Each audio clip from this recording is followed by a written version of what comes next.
Hello friends. आज हम बात करने वाले हैं एक बहुत ही कॉमन लेकिन कंफ्यूजिंग टॉपिक के बारे में। वाइट डिस्चार्ज विद ब्लड, यानी कि वजाइनल डिस्चार्ज के साथ थोड़ा या ज़्यादा ब्लड का आना। क्या ये नॉर्मल है? किस वजह से होता है ऐसा डिस्चार्ज? कब हमें डॉक्टर से मिलने की ज़रूरत है? आइए फिर इसके बारे में डिटेल में बात करते हैं। तो देखें, वैसे तो वाइट डिस्चार्ज हर लड़की, हर महिला को होता है और ये होना ज़रूरी भी है हमारे वजाइना को हेल्दी, लुब्रिकेटेड और इन्फेक्शन फ्री रखने के लिए। ये एक नेचुरल मैकेनिज्म है जिसका टेक्सचर और consistency through out menstrual cycle change होते रहता है। कभी गाढ़ा मलाईदार तो कभी वाटरी, किसी टाइम पे स्ट्रेची तो कभी दूधिया कंसिस्टेंसी का होता है।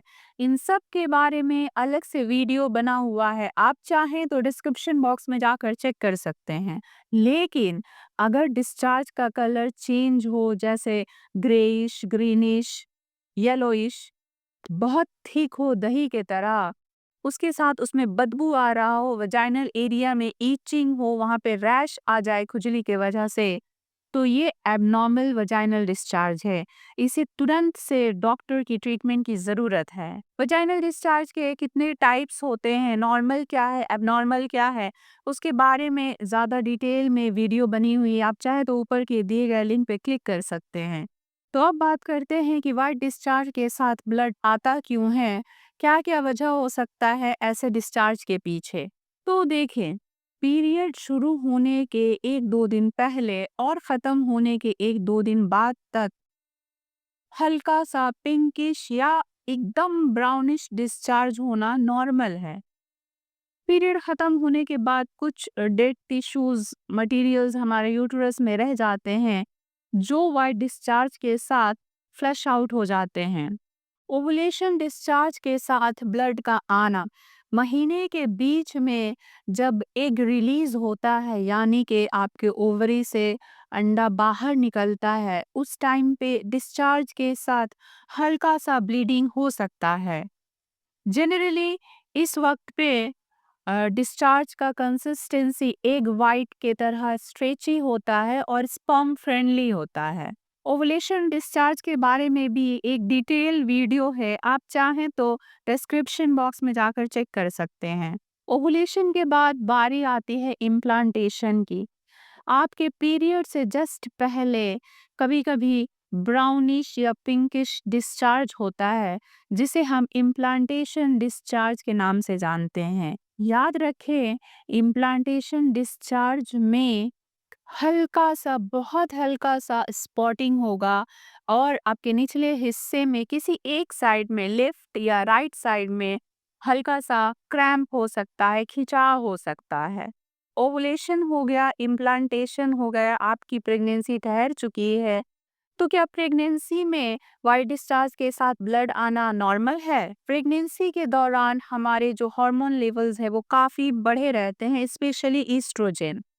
और ईस्ट्रोजन लेवल बढ़ा हुआ रहने की वजह से सर्वाइकल एरिया में, वजाइनल एरिया में ब्लड फ्लो काफ़ी बढ़ा रहता है, जिस वजह से डिस्चार्ज का अमाउंट भी बढ़ा रहता है।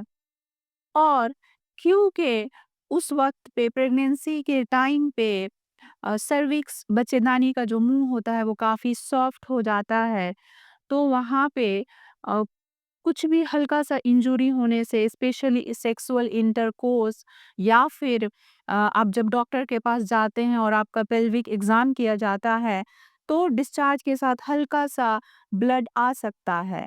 लेकिन अगर ब्लीडिंग हेवी हो रहा है, लोअर एब्डोमेन में पेन है, उसके साथ ज़्यादा दिनों तक कंटिन्यू रह रहा है, तो ये सीरियस कंडीशन है। हो सकता है मिसकैरेज, एक्टोपिक प्रेगनेंसी का साइन हो। ऐसे में बिना 1 सेकंड वेस्ट किए अपने गायनेकोलॉजिस्ट से कंसल्ट करना चाहिए। तो अब तो ओवुलेशन हो गया, आपका इम्प्लांटेशन भी हो गया और प्रेगनेंसी भी ठहर गई। अब आईयूडी की बारी आती है। आईयूडी यानी कि इंट्रा यूटेराइन कॉन्ट्रासेप्टिव डिवाइस, क्या इसकी वजह से डिस्चार्ज के साथ ब्लड आ सकता है? तो हाँ, कभी-कभार आईयूडी के वजह से स्पेशली फर्स्ट 3 टू 6 मंथ तक डिस्चार्ज के साथ ब्लड आता है, हल्का सा ब्लड आता है, क्योंकि हमारी बॉडी आईयूडी को फॉरेन बॉडी समझती है, हार्मोन थोड़ा डिस्टर्ब हो जाते हैं, जिसकी वजह से बॉडी को एडजस्ट करने में टाइम लगता है। जैसे जैसे बॉडी एडजस्ट करेगी, वैसे वैसे ये नॉर्मल हो जाएगा।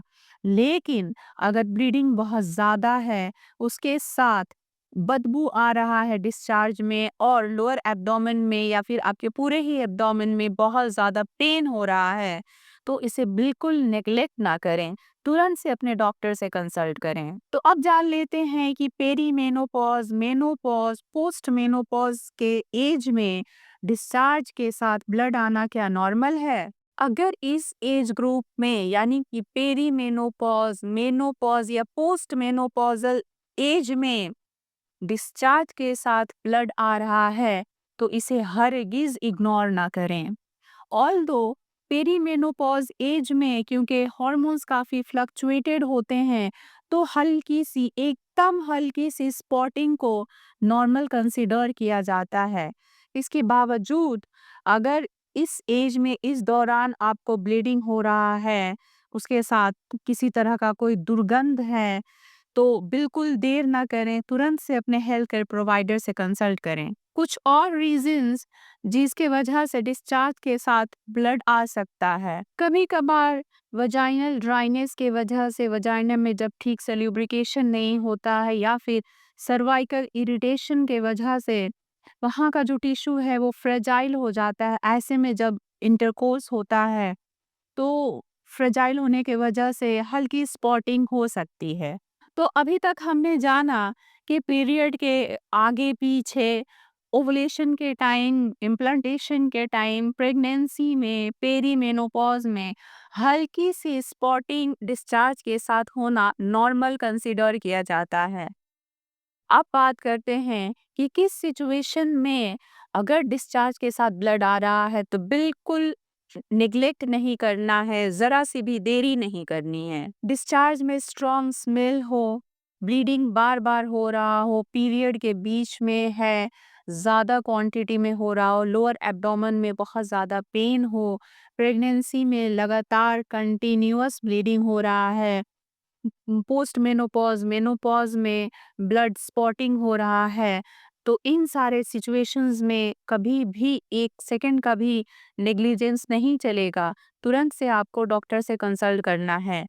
ये सारे सिम्पटम्स यूटेराइन फाइब्रॉइड्स, पॉलिप्स या फिर कैंसर के भी हो सकते हैं। कुछ सिंपल स्टेप्स को फॉलो करके वजाइनल हेल्थ को मेंटेन किया जा सकता है। जैसे आप जो अंडरगारमेंट्स यूज़ कर रहे हैं वो कॉटन के हो, ब्रीदेबल हो, उसके साथ वजाइनल हाइजीन को मेंटेन रखें, ज़्यादा सोप्स या वजाइनल वाश को यूज़ ना करें, हाइड्रेशन को प्रॉपरली मेंटेन रखें, सेफ इंटरकोर्स प्रैक्टिस करें, स्ट्रेस फ्री रहने के लिए डेली योगा या फिर कुछ एक्सरसाइजेस को प्रैक्टिस करें, बैलेंस न्यूट्रिशियस डाइट लें। लेकिन अगर डिस्चार्ज के साथ ब्लड बार बार रिपीट हो रहा है, लोअर एब्डोमेन में पेन है, बदबू है, तो इसे इग्नोर ना करें, तुरंत से अपने डॉक्टर से कंसल्ट करें। उम्मीद है आपको डिस्चार्ज के साथ ब्लड के बारे में सारे पॉइंट्स क्लियर हुए होंगे। अगर कोई क्वेरी है, कोई सवाल है, तो कमेंट बॉक्स में जाकर ज़रूर से कमेंट करें।